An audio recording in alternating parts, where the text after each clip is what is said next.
السلام عليكم ورحمة الله وبركاته. مرحبا بكم في قناة قضايا اليوم. طبعا الكلام اللي أنا هتكلمه دلوقتي ده حاجة يعني بصراحة بقيت منتشرة بشكل رهيب جدا. موضوع ضرب النار اللي بيحصل في الأفراح. طبعا يا جماعة كل واحد فينا أكيد ما بيصدق يلاقي فرحة، ما بيصدق ان هو يفرح.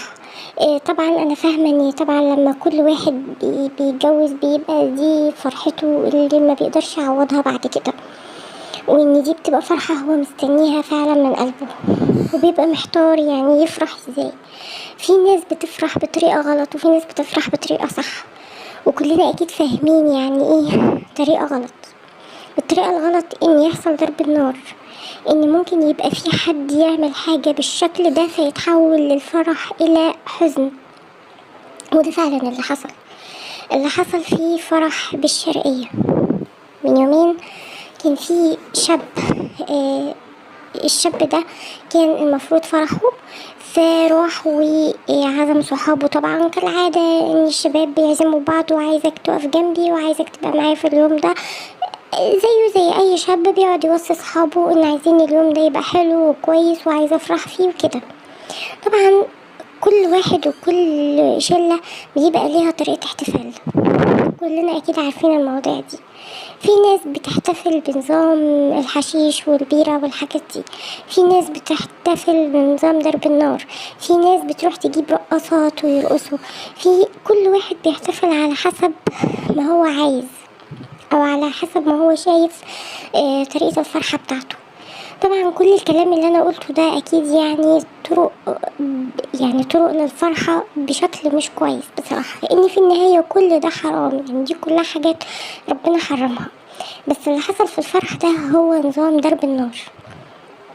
طبعا عمر وزياد دول اللي هم المفروض، فارس ده العريس. فارس العريس ده كلم عمر صاحبه وزياد برضو صحابه، قال لهم تعالوا الفرح، وراحوا فعلا الفرح وحاولوا ان هم يحتفلوا بطريقتهم. فقاموا بضرب النار، وكلنا اكيد شايفين برضو الفيديو ان هما كانوا بيقوموا بضرب النار ده.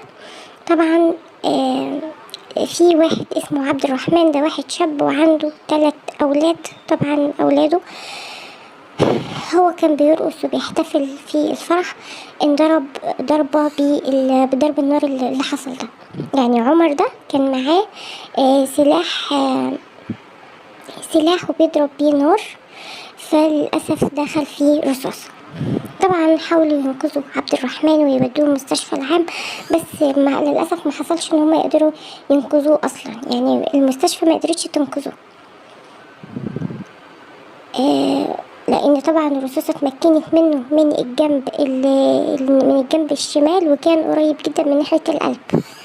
طبعا الفرح اتقلب خالص، بدل ما يكون فرح اتقلب ليه معزة.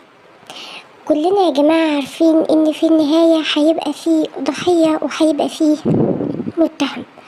المتهمين بقى للأسف هم 3: عمر وزياد وفارس. فارس زي ما قلت لكم، فارس ده العريس، وعمر وزياد دول اللي كانوا بيضربوا نار في الفرح.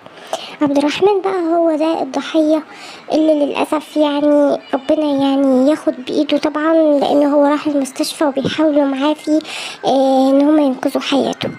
بس للأسف يعني الوضع سيء جدا جدا، ده على حسب كلام الدكاترة واللي اتقال ده كله. فللأسف يا جماعة بقي زي ما قلت لكم ان معانا فارس، هو فارس ده العريس اللي تم القبض عليه، لان طبعا زياد وعمر هربوا من الفرح لانهم هم اللي ضربوا النار فهربوا. بس للأسف البوليس لما مسك فارس العريس، لانه هو المسؤول الاول والاخير عن الموضوع.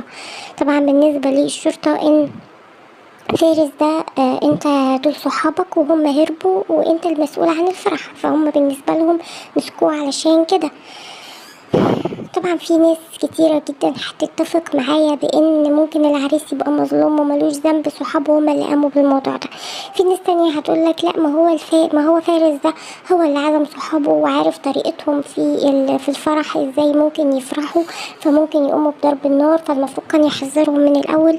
هو يعني هو فعلا الموضوع ان هو كان المفروض يبقى يحصل كده، انت عارف صحابك وعارف طريقة، يعني مثلا طريقة تقديمهم للحاجة ازاي، طريقة ان هم يفرحوا ازاي. في ناس بتضرب نار مثلا وانت عارف ان دول من النوع اللي بيضربوا نار، كان ممكن تقول لهم من الاول يا جماعة محدش يضرب نار، يا جماعة اللي عايز يجي يحضر الفرح بتاعي انا عايزة الفرح يعدي على خير ومش عايز حد يضرب نار ولا يأذي حد. بس للأسف هو أكيد ما اتكلمش في النقطة دي خالص، فبالتالي عمر وزياد دولت قاموا فعلا بالضرب النار.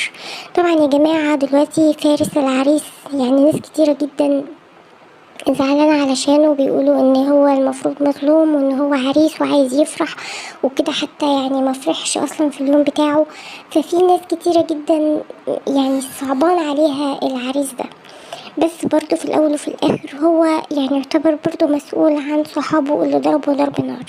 وللاسف صحابه دول فعلا لو رجاله كانوا ظهروا وراحوا قدموا نفسهم للشرطه وحاولوا يقولوا ان ده كان حتى خطأ يعني منهم، لكن هم للاسف هربوا وسابوا العريس هو اللي يشيل الليله كلها.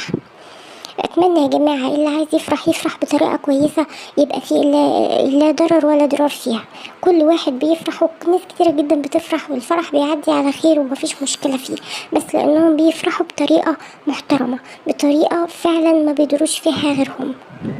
دلوقتي ضرب النار ده حاجة مش كويسة خالص، يعني أقل حاجة حصلت يعني اتاخد فيها برضو يعني شاب زي ده نفسه يفرح ونفسه يعيش حياته، للأسف هو اتاخد فيها. فليه نوصل الموضوع للكلام ده كله؟ ليه ما نفرحش بطريقة كويسة، طريقة يعني تخلي الناس اللي معانا حتى تبقى في امان، مش نعرضهم لمشاكل وحوارات وموت وتعب ومرض.